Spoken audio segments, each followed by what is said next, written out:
Namaskar, myself Sanjay Bhardwaj, Assistant Professor, Jagannath Institute of Education, JIMS Gemtech, Greater Noida.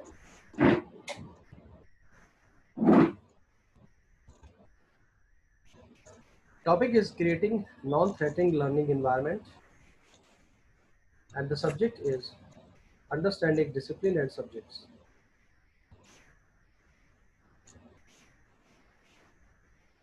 In this lecture, we will discuss about what is threatened and what is non-threatened, and how a teacher can create a non-threatening learning environment and its relevance, scope, and process. So, first of all, what is the learning environment? Learning environment refers to the wide range of components and activities within which learning happens. Learning environment relies on combination of various educational technologies and computer supported systems. Learning environment is the place where teaching and learning take place in the most effective and productive manner. It consists of all the instructional features and non-threatening classroom environment requires in planning and implementing all teaching and learning activities. Some facts about children and learning relevance. All children have an eagerness to learn. Each child has a different set of abilities, expectations, experiences, and attitudes. Children use their existing experiences and knowledge to construct new understanding and skills.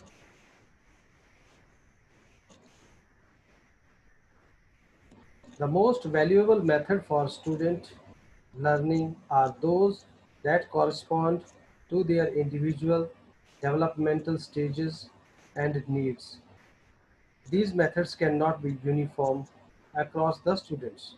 It changes from students to students according to their individual differences. Learning should give emphasis on the application of learning rather than covering material syllabus and repeating back what the teacher has said. The teacher plays a crucial role in the learning process of children. The teacher, as facilitator, planner, instructor, mediator, and explainer, provides a non-threatening context for learning to take place.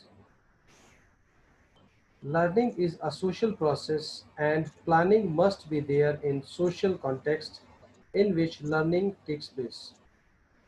A children will not realize their intellectual potential in a vacuum. They should be encouraged to learn through collaborative groups with peer interaction in as natural as possible settings.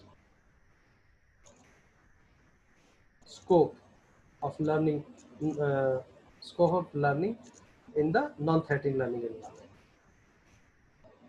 How a teacher can create a non-threatening learning or classroom environment. Make a checklist. Do you greet your students each day with enthusiasm and find something positive to say as much as possible or as much as time will allow for? Do you provide time to the students to share their happenings, events, or items with you, even if you set a certain time frame aside out of the way? Each day for 1 to 2 students to share, it will help to create a friendly, warm, and welcome environment. It shows them you care, and it provides you the opportunities to learn about what is important for each student. Do you take the time on occasion to share something with students that is important to you? Do you say no to all forms of bullying? Do you take time to talk about individual differences within the classroom? Do you take time to educate the class about specific disorders and disabilities? Role play helps to develop empathy and support among classmates and peers. Do you appreciate students' good work?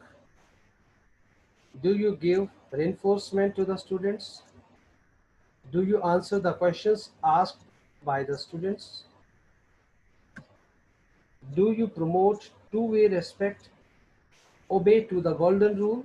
Always show respect and you will get it back in return. Do you make an effort to promote confidence and self-esteem among every student in the classroom? The process for making learning environment happy. Core components for supporting children's learning. Number one, child-centered curriculum. Next, classroom organization and management. Next, class classroom organization and management. Child-centered teaching learning process. Adequate, appropriate learning and instructional materials. Teacher, teachers support, supervision, effective linkage between schools and families. First, the point we have studied, that was child-centered curriculum. Now, we will discuss about all the points in detail. The curriculum generally includes the core subjects. Number one, mother tongue. Number two, second language. Three, mathematics. Four, science, history, geography, environmental science, religious studies, art and craft, music, information and communication technology. Second is classroom organization and management. Classroom space. 20 by 20 foot room is minimum requirement to accommodate 30 to 35 children. Teacher learner ratio. The teacher student ratio is 1:30. Wall decorations. Generally we see the decorated wall inside the classroom. Seating arrangement. Time management. Good lesson plan. These are the points for the good and effective classroom organization. Third is child-centered teaching learning process. Creating social and emotional environment, it is the teacher's responsibility to value each and every one of the students in their class so that each student feel special and important. Establishing non-threatening pupil-teacher relationship. Creating active learning environment. Teachers responsive to learners' needs. Organization of events activities in the classroom. This may consist of whole class activity, small group activity, individual work, peer learning, etc. Number four, learning materials. The primary aspect of teaching learning material are, according to the age of the child, challenging content, interesting content, colorful and attractive book or material, relevant material, diverse range of learning materials such as books, charts, games, manipulative materials to allow different activities. Fifth point is teachers' support for student and colleagues. Teachers are the primary agent in translating child-centered teaching learning in the classroom. Teachers must have mastery of both their subject matter and pedagogical skills. Teachers also require support to develop the understanding and skills for child-centered teaching learning. Furthermore, opportunities for upgrading knowledge and skills of teachers are important for teachers to continuously meet the diverse learning challenges of the students. Teachers need supportive working conditions to provide quality education.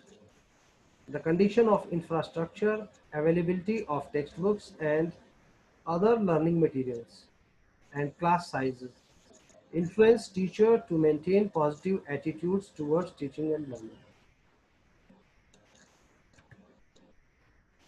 Teachers' remuneration also matters.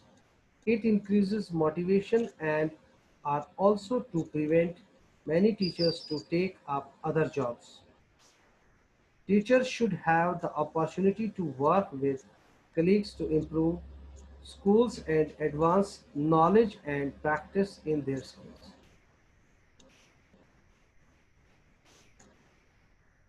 Teachers from neighboring schools can meet regularly each month to share experiences and classroom techniques, solve problems, and provide mutual support and in service training. Teachers can also learn from each other in developing learning materials or adapt materials to locate circumstances. Sixth, supervision by the principal. The principal is in the best position to undertake the supervision responsibilities of his school. Schools should no longer be inspected instead they should be supervised. The focus should no longer be administrative efficiency of school but more importantly primacy of learning.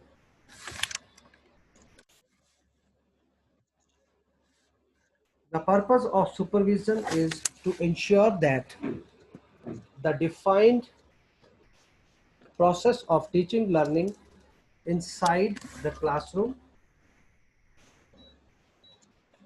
the environment outside the classroom is safe and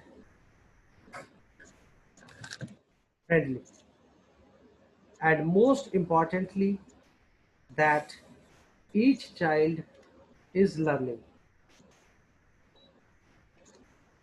Efficient and rational implementation of school rules both for the teacher and the learners. Seventh, effective linkage between schools and families. Linking schools with the community is crucial as schools do not exist in a social vacuum. Active local participation in the governance and management of schools has been important for the success of schools. Consultation with local communities leads to efficient planning where schools are located in areas that will not encourage children to attend schools, where education is not valued by parents and communities, engaging local stakeholders in mobilizing support is important. School year should have the flexibility to allow children who have had to drop out for short period of time to rejoin and continue learning. As many families in rural areas depend directly or indirectly on agriculture for their livelihoods, community participation in the management of schools and the development of the school calendar is crucial to children's attendance. Family relationships, practices, and patterns of life are more powerful predictor of academic learning than the family's status. Schools can work with families to improve the curriculum of the home regardless of the family's economic situation. I hope this lecture is good and will be benefited to you to understanding the non-threatening learning environment created by the school, teachers, or the management for the students. Thank you very much.